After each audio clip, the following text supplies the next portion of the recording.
En este audio relatamos la teoría de que la Luna es hueca y artificial. ¿Es esto cierto? Según los científicos rusos, puede ser posible. Tradicionalmente, se ha concebido el posible desarrollo de civilizaciones en otros cuerpos celestes como algo meramente exclusivo de su superficie, olvidando que también en el interior se puede desarrollar la vida y que los vestigios de esta civilización, en caso de haberse extinguido, no solo los podríamos encontrar en la superficie, sino que también hallarnos en su interior. Y aquí la hipótesis propuesta por estos dos científicos rusos, Mikhail Basin y Alexander Shcherbakov. La Luna es un satélite artificial colocado en órbita por seres inteligentes hace miles de años. El tratar de determinar exactamente cuándo se llevó a cabo esta grandiosa obra, quiénes fueron sus autores y cuál fue su finalidad, está más allá de la teoría de estos científicos. Lo que sí nos dicen, y es la lógica, es que tuvo que ser una civilización muy desarrollada, mucho más desarrollada que la nuestra. Si se va a lanzar un satélite artificial, es recomendable hacerlo hueco. Al mismo tiempo, sería ingenuo imaginar que alguien capaz de un proyecto espacial de esta categoría lo iba a dejar vacío por dentro. Parece más probable, como afirman Basin y Shcherbakov, que tengamos aquí una nave espacial muy antigua, cuyo interior contenía combustible para las máquinas, materiales y accesorios para los trabajos de reparación, instrumentos de navegación, equipos de observación y todo tipo de maquinaria. En otras palabras, todo lo necesario para que esta carabela del universo sirviera como una especie de arca de Noé de la inteligencia, quizá incluso como el hogar de una civilización que se enfrentaba a una existencia prolongada durante miles de millones de años y a largos recorridos por el espacio, miles de millones de kilómetros. Naturalmente, el casco de una nave de estas características debe de ser súper resistente, poder soportar los golpes de los meteoritos y las agudas fluctuaciones entre el calor y el frío extremo. Probablemente tenía una capa doble, la base, un denso armazón blindado de un espesor de unos 30 kilómetros y sobre él una cubierta menos compacta, una capa más fina de unos 4 kilómetros. En ciertas áreas donde se encuentran los mares y cráteres, esta capa superior es muy fina o incluso en algunos casos no existe. Como el diámetro de la Luna es de unos 3.250 kilómetros, si la miramos desde nuestro punto de vista aparece como una esfera con las paredes muy finas y comprensiblemente no está vacía. Puede tener todo tipo de materiales y equipos en su interior, pero la proporción mayor de masa lunar está concentrada en la parte central de la esfera, en su corazón, que tiene un diámetro de unos 3.100 kilómetros. Así pues, entre el fruto y la cáscara de esta nuez hay una distancia de unos 100 kilómetros. Este espacio estaba sin duda lleno de gases necesarios para la respiración, para otros fines tecnológicos. Hemos visto que los científicos consideran enigmáticos el tamaño y la órbita de la Luna, pero la teoría de Basin y Shcherbakov es la más lógica para explicar este misterio. Es decir, la Luna no es un capricho de la naturaleza, ya que al ser un satélite artificial creado, no está sometido a muchas de sus leyes. Para que la Luna aguante su combadura sin romperse, afirman los científicos, debe de estar mantenida por algunas características internas poco corrientes, tales como una enorme fortaleza interior. Para los dos científicos soviéticos, un satélite artificial sería normalmente hueco. La resistencia de ese casco sería súper resistente para poder soportar las variaciones.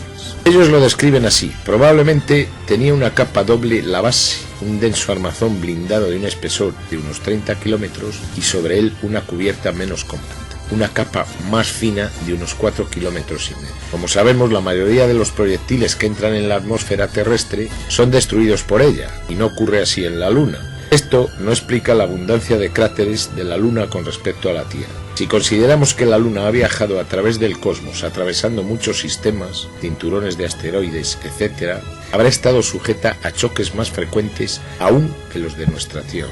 Ya se trate de cráteres causados por impactos de meteoros, ya por acción volcánica, lo que asombra a los científicos es su uniforme falta de profundidad. La teoría rusa opta por los impactos como causa y explica los hechos de esta manera. Cuando el meteorito choca contra la cubierta exterior de la Luna, esta actúa como una capa amortiguadora de los golpes y el cuerpo extraño tropieza con una impenetrable barrera esférica. De este modo, solo queda ligeramente abollada la capa de 30 kilómetros de planchas blindadas, y la explosión se limita a lanzar trozos de la cubierta por el espacio, que recordemos tendría unos 4,5 kilómetros, y que es la profundidad media de sus cráteres. Los mares se han explicado como inmensos océanos de lava endurecida. La cuestión es, ¿de dónde vino esta lava? Un interior lunar muy caliente es una posibilidad, pero muchos científicos sostienen que la Luna ha sido un cuerpo frío, que es demasiado pequeña para generar el tipo de calor necesario y producir esos océanos de lava fundida. Otros creen que fue bombardeada por extraños meteoritos, asteroides y cometas que explotaron con el impacto, arrojando grandes cantidades de lava líquida sobre la superficie. Pero, ¿cómo justificamos el hecho de que la lava parece salir del interior del satélite? Bassin y Shcherbakov piensan que la lava derretida sí salía del interior de la Luna, pero no como consecuencia de una acción volcánica natural. Alguien, desde su interior, preparaba ese material con aspecto de lava y compuesto a partir de rocas y materias del interior. Esta pasta era usada a modo de cemento para reparar los daños causados por el impacto de los meteoritos, produciendo enormes áreas oscuras y circulares que son los mares de la Luna. Atendiendo a lo que nos sugieren Bassin y Shcherbakov sobre el origen de los mares de la Luna, se explica la presencia de estos mascones y las variaciones del campo gravitatorio como los restos del equipo técnico utilizado para la formación y bombeo de este cemento reparador de la superficie. La concentración de su peso bajo los mares lunares sería suficiente para explicar la fuerza de gravedad adicional de los mascones. Bajo la óptica de esta teoría de los rusos, podemos imaginar a la Luna en su viaje por el universo, donde podría haber recibido una gran cantidad de impactos repentinos en una sola cara. Esto, sin embargo, no explica la ausencia de mares en ese lado oculto. Muchos estudios apuntan a que nuestra Luna está hueca en gran parte, y los científicos rusos van más allá y afirman que está no natural sino artificialmente hueca, y que señalan que la baja densidad del material lunar se puede explicar por la estructura hueca de este astro comparado con el de la Tierra. En relación a la teoría de la formación de la Luna a partir de la misma nube de gases, y hasta donde saben los científicos, no existe razón alguna que explique que el material más denso se acumule en el objeto más grande, la Tierra, y el material menos denso prefiera acumularse en el objeto más pequeño, la Luna. En relación a la teoría de la captura, los científicos se preguntan cómo una Luna tan grande pudo aproximarse a la Tierra en el ángulo justo y a la velocidad adecuada para ser atrapada por la fuerza de gravedad y permanecer girando a nuestro alrededor. Más misterioso todavía es el hecho de que una captura así tendría que haber dejado una órbita elíptica pronunciada, y como ya hemos visto, la órbita de la Luna es casi circular. La teoría de los científicos rusos nos dice que la Luna fue situada en esa órbita artificialmente por una civilización altamente desarrollada. Esto explicaría no su origen en última instancia, pero sí su peculiar tamaño y órbita.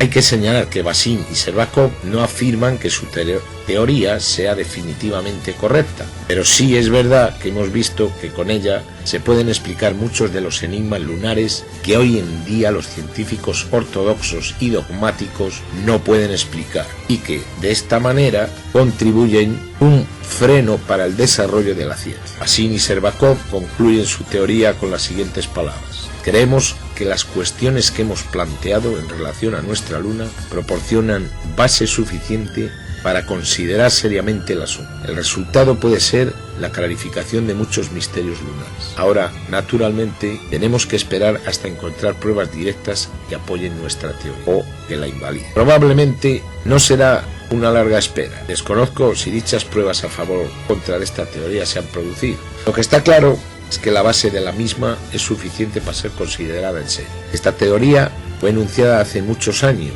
y en lo que sí equivocaron fue en el tiempo de la espera, ya que hoy, en el siglo XXI, todavía seguimos esperando. Esta idea de la Luna como satélite artificial fue también señalada por el astrónomo Vladimir Koval. En 1981, en la revista Juventud y Tecnología, publicó un artículo que afirmaba que la Luna era el legado de una civilización extraterrestre antigua. El astrónomo Vladimir Koval hacía referencia a la similitud de la Luna con otros satélites de Saturno y Júpiter, y se basaba en esta similitud, proponiendo situar el origen de la Luna en una órbita entre Marte y Júpiter, en la cual, conforme a la regla de Titus-Bout, debería hallarse el desaparecido planeta Phaethon. Las condiciones de formación de cuerpos celestes en dicha zona eran tales que todos ellos se habían formado como hermanos gemelos, y afirma Koval que la aparición de la Luna tuvo influencias en la Tierra, provocando cambios climáticos, inundaciones catastróficas, terremotos y extraños desplazamientos de los dos polos magnéticos y geográficos. Los 6 vuelos a la Luna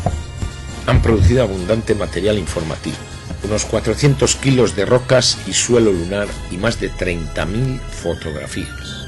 Una de las conclusiones a las que podemos llegar es que toda esta información descubierta por la NASA apoya la teoría soviética de Vasin-Servakov. Las rocas más antiguas descubiertas en la Tierra se hallaron en Groenlandia y datan de hace 3.700 millones de años. La primera roca que Neil Armstrong recogió después de alunizar en el Mar de la Tranquilidad tiene más de 3.600 millones de años. Otra de las rocas recogidas en esta misión databa de 4.300 millones y otra 4.500. Una de las muestras de suelo recogidas por el Apolo 11 parecía tener 4.600 millones de años, prácticamente la misma edad que los científicos creen que tiene la Tierra y el mismo sistema solar. Pero la NASA no reconoce oficialmente que ninguna de las rocas lunares tenga más de 4.500 millones de años. Sin embargo, existen informes, según Sky and Telescope, Cielo y Telescopio, una revista astronómica, en la conferencia lunar de 1973 se reveló que una de las rocas lunares tenía 5.300 millones de años. Otro informe basado en el sistema de datación del potasio-argón asegura que algunas de las rocas arrojan una inaceptable edad de 7.000 millones de años. Todavía más, hay otro informe que asegura que 2 de las rocas del Apolo 11 datan de hace 20.000 millones de años. Estas edades parecen imposibles ya que cuadriplican la de nuestro planeta y de todo el sistema solar. Si la edad de algunas de estas rocas es exacta, significa que la Luna definitivamente vino de fuera de nuestro sistema solar, y como ya hemos visto, es muy improbable que pudiera ser captada naturalmente por la Tierra. Evidentemente, las implicaciones de estas cifras, junto a la posible veracidad de la teoría de Vasin-Servakov, van más allá de lo imaginable. En el próximo audio seguiremos hablando de este tema. Desde Libertad Controlada, muy buenas.